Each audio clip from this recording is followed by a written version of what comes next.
მოგესალმებით მეგობრებო.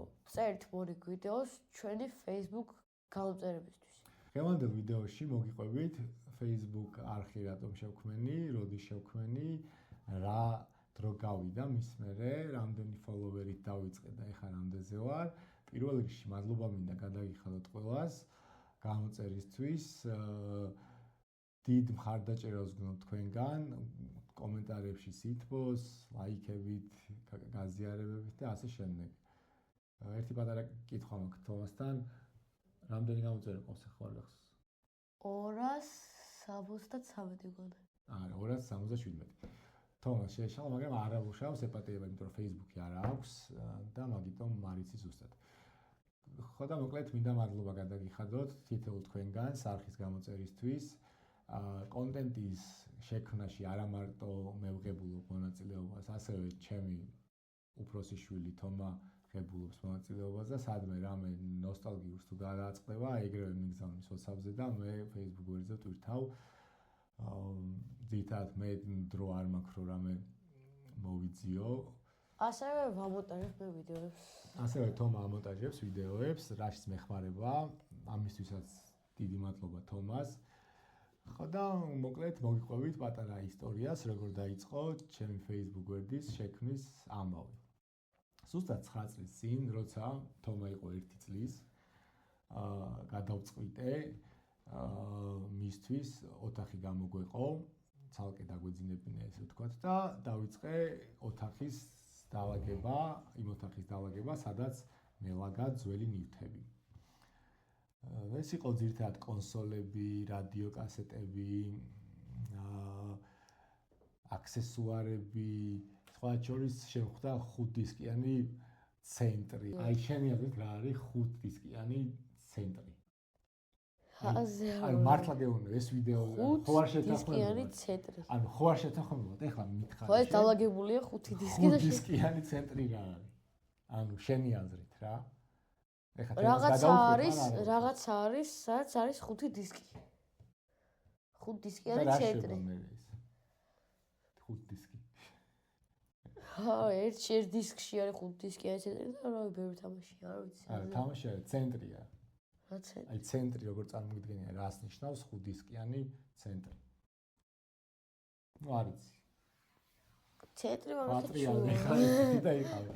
მოკლედ მეგობრებო, თომას აუხსნი ამ ვიდეოში რა არის 5 დისკიანი ცენტრი და აღმოვაჩინე სახში, რომ ნუ ოდესღაც ქონდა ოჯახში, როცა ამაჩემა შეიძინა თუ ჩამოიტანა საიდანაც აღარ მახსოვს, 5 დისკიანი ცენტრი ქონდა, ნუ ეს იყო რა, ეხლა მოგეხსენებათ, ზოგს 3-იანი ქონდა და ზოგს 5-იანი, ზოგს 1-იანი, ეს იყო მაგნიტოფონი დიდი, ანუ მაგნიტოფონი, ანუ მუსიკების მოსასმენი რა. დისკებზე წერდით MP3-ის სიმღერებს, მაშინ იყო პროგრამა Nero, ესე ვთქვათ, ანუ ხო ესე ერქვა რა, Nero ერქვა პროგრამას და წერდით სიმღერებს, 20 სიმღერას რაღაცა ეგრე დაახლოებით და ნახე 5 დისკი აღშუაში. ნახე რა როგორ არის, ხო და გითხრა ერთ დისკი ხო გამოდიოდა, პირველს დააჭერდი, გამოვიდა და ჩადებდი. მე ეს დისკი სადღაც ჩავიდოდა, მეორეს რო დააწვევდი, სარიელი გამოდიოდა ისევ, ჩადებდი მეორე დისკს და ასე შემდეგ რა და შენ იცოდი რა, პირველ დისკზე რა სიმღერები ქონდა, მეორეზე რა ქონდა, მესამეზე რა ქონდა, მეოთხეზე რა ქონდა და მეხუთეზე რა ქონდა. მოგივიდა სტუმარი რაღაც რეპიევასება, ჩართავდი Eminem's მაგალითად, მოვიდა რაღაცა მაგალითად გავუშვებდი კლასიკურს და გავუშვებდი კლასიკურს, რუსულს და ასე შემდეგ, ხა მაშინ მილიონ რაღაცას უსმენთ, ნუ მაშინდელ სიმღერებს. ხო და ვიპოვე ეს ცენტრი. ამას მოყვა PlayStation 1, ბავშვობის დღიურები, თუ გახსოვთ როულებში ნაკლეიკებს რო ვაწებებდით, ვაკრავდით, მეგობრების დღიურები, პატარ-პატარა სუვენირები, რაღაცა წერილები, მიწერ-მოწერები კლასელებ გოგოებთან. და ასე შემდეგ უამრავი ძველი ნივთი აღმოვაჩინე თომას მომავალ საძინებელში. გამოვზირდე ეს ყველაფერი, ნუ თომა გავაბინავით რა თქმა უნდა. თავის საწოლით მოუწყეთ ამ ოთახი და ეხა ამდენი ნივთი სამწამეო, ხომ? ზოგი სარდაფში დავახარისხე, ზოგს სურათები გადავუღე, დავიწყე გადაღება და Facebook გვერდზე დადება. პირველად რომ დავდები Facebook გვერდზე რაღაც ჩემი პირადი ნივთები, ну დიდი გამოხმარება არ მოყვა, ძირთადად მეგობრები მიწონებდნენ, რაღაც სტიმულს მაძლევდნენ და პირველი 100 გამომწერზე რო ავედი, ეს რაღაც ძალიან დიდი შედეგი მეგონა.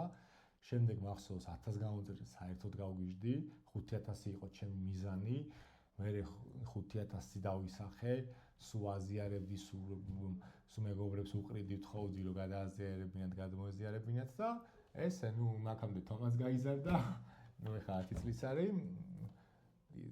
ისე მომთახში ძინავს სხვათა შორის.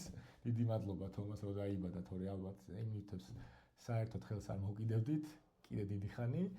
და ესე გამიშთა იდეა რომ ჩემი ძველი ნივთები გამიზიარებინა. აუ, ჩემი დამსახურებაა, რომ დამსახურება. მადლობა. მადლობა თომას რომ ეს არხი მაქვს. მოკლედ.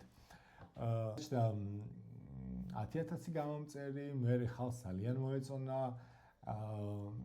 აქცენტირებას არ ვაკეთებდი სხვა თემებზე აბსოლუტურად არაფერზე, გარდა ნოსტალგიისა 90-იანებისა და ესეთი ვაიბი მოდიოდა ხალხისგან, რომ თითქოს ნუ ეხაც ამას გქნობ, რომ ჩემ გვერდზე შემოდიან, ყველა გახარებულია. ესე მგონია, თუ ესე არ არის, დააკომენტარეთ.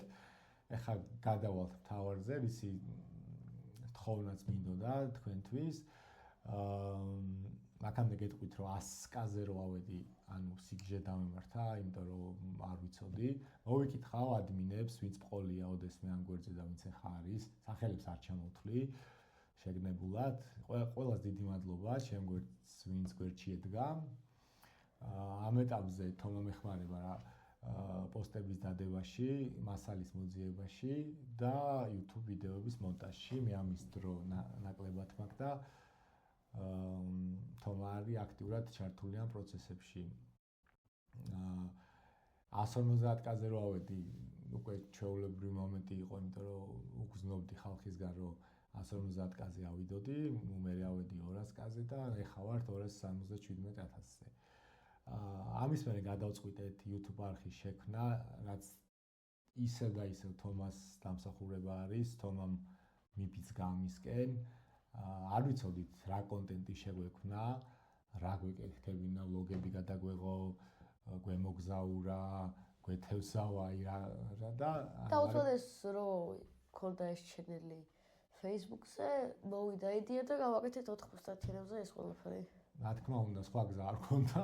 Facebook გამომწერები ყავდნენ და YouTube არხიც ბარემ მივაბით ამ ჩვენს გვერდს. დავარქვით ბავშვობაში, ვიხსენებთ ბავშვობის ნოსტალგიებს. დღეს სხვათა შორის ვთავდით ძველ კონსოლებს. მე PlayStation 1-ზე უნდა მეთამაშა Crash-ის თამაში.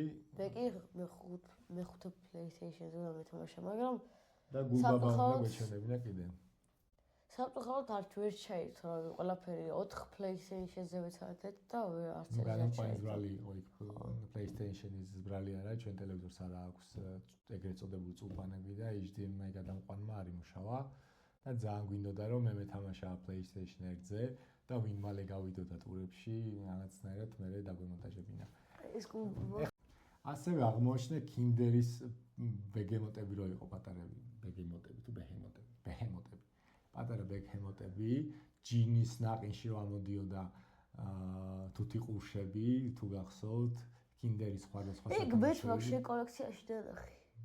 თუთი ყურშები, ხო, ესე რომ ჩაანწკი. აი, ისე პატარა ბეჰემოტები. ბეჰემოტები, მაგრამ თუთი ყურშები რო ჩაანწკი. მაგით ის ვაკეთე თავის პოლიდრო მქონდა ეს რაღაც პლაჟი, იქ რაღაც ესე ვაწყობდი რომ თამაშობდი. აღმოაჩინე ეგენიც და ნუ დავაგრო ეს სურათებად ასე შემდეგ და კიდე რა აღმოაჩინე აღარ მახსოვს. ნუ ძველი კონსოლები Sega, Dendy, ნუ რა თქმა უნდა თავის კასეტებით და ასე შემდეგ, ზოგი მუშაობდა, ზოგი არ მუშაობდა და კიდე ვიპოვე, ანუ შოკი რაღაცები. ოსკარის ჟურნალები, სპორტ სიახლენის ჟურნალები, თუ გახსოვთ ბოლო გვერდზე ამ მორწალები რო იყო ხოლმე, არ მკითხო რა არის ეგ. შუაში იყო ხოლმე პლაკატი ესეთი და ძალიან დიდი კოლექცია აღმოაჩინე ამის, რომელიც გვერდზე ოთახში მაქვს. ფეხბურთელების პლაკატები, მაშინ მე რეალის ფანი ვიყავი, ეხაც რეალს გულშემატკივრობთ. იმედია შენც რეალის გეხარ, ხო? თქმა უნდა. ეხაც რეალს გულშემატკივრობთ. უამრავი პლაკატი, რობერტო კარლოსი, ზინედინ ზიდანი, რაულ გონსალეს ბლანკო და ასე შემდეგ და ასე შემდეგ. უამრავი რეალის პლაკატი, უამრავი მილანის პლაკატი, უამრავი ფეხბურთელების პლაკატები ცალ-ცალკე, ნაკრებების ცალ-ცალკე და ანუ სრული შოკი მქონდა და როგორც მახსოვს პირველი პოსტი დავდები ზუსტად ამ პლაკატების კოლექციის რაღაცა ნაწილი. ეხლა გადავალთ მთავარ მიზეზზე თუ რატომ ჩავწერეთ ეს ვიდეო. მთავარი მიზეზი არის ის, რომ 94%-ს არ აქვს არხი გამოწერილი. ანუ მხოლოდ ისეც არ გულისხმობ. აბა, შენ მითხარი ანალიტიკაში, რომ ანალიტიკაში მანახე დამისკრინე WhatsApp-ზე რომ ჩამიგდე, რომ 4%-ს არ გამოწერილი, 96%-ს არ აქვს. ხო, 96% მართალი ხარ. ხო. ანუ 96%-ს არ აქვს ჩვენი Facebook გვერდის გამოწერებს, გამოწერილი ჩვენი YouTube არხი. აი აქ ამოვარდება რაღაცა. შეიძლება იქ თომა აქ გაანათებს ჩვენი YouTube არხს, მაგრამ მე მინდა მოგმართოთ თხოვნით, რომ თუ შეგიძლიათ, გადმოდით ჩემ არხზე, YouTube არხზე, თქვენთვის ეს არაფერ დიდ დროს არ წაგართმევთ. ერთ subscribe რილაქს დააჭირეთ და ჩვენი არხი გამოიწერეთ. ამით მეც მომცემთ სტიმულს და მეც და თომასაც რომ გავაგრძელოთ ეს საქმე. თომა აპირებს სხვა არხის გაკეთებას, რაღაც გეგმები აქვს. სხვათა შორის რაღაცები ვიყიდეთ. ეხა ეგრე კი არ არის, ანუ ხო, ეგრე კი არა, დაწყებები კი არა ვარ. დაწყებები ვართ, დაწყებები ვარ. რაღაცები ვიყიდეთ, აქ მიკროფონები ისა ეს. და უფრო კარგი ხარისხით ვიდეოებს შემოგთავაზებთ. გვირდებით, რომ უფრო კარგი ხარისხის ვიდეოებს შემოგთავაზებთ, როგორც და მონტაჟსაც დავხვეწავთ. მონტაჟი პრობლემა მაქვს, უაგვიანებ დამონტაჟებას. მოკლედ, შევთანხმდით და 30000 გამოწერზე ვათამაშებთ PlayStation 5-ს. რანდომის პრინციპით, თუ ჩემ მეგობარს ამოვიდა შემთხვევით ან ჩემ ნათესავს ან ვინმეს, იმას გადავახტებით და რანდომ ადამიანს გადავცემ PlayStation 5-ს. იმასთანაც ვიდეოს ჩავწერთ და გამოვაქვეყნეთ. და ჩვენ თვითონ მიუტანთ. რა თქმა უნდა, ჩვენ თვითონ მიუტანთ, გადავცემთ მას PlayStation 5-ს და გამოვაქვეყნეთ არხზეც, როგორც აქ, ასევე YouTube-ზე. ისე კაი ჩელენჯი, კაი გამოწვევა არის, ხო? 30000 გამოწერზე. უფრო мотиваცია მოეცემათ, მაგრამ გამოწერის შორის როგორ გავთავაზოთ? ნუ ეს ალბათ გეცოდინე მაშინ. დიდი მადლობა ვიდეოს ყურებისთვის და გემშვიდობებით. მომავალ შეხვედრამდე. მომავალ შეხვედრამდე. შევხვდებით შემდეგ ვიდეოში.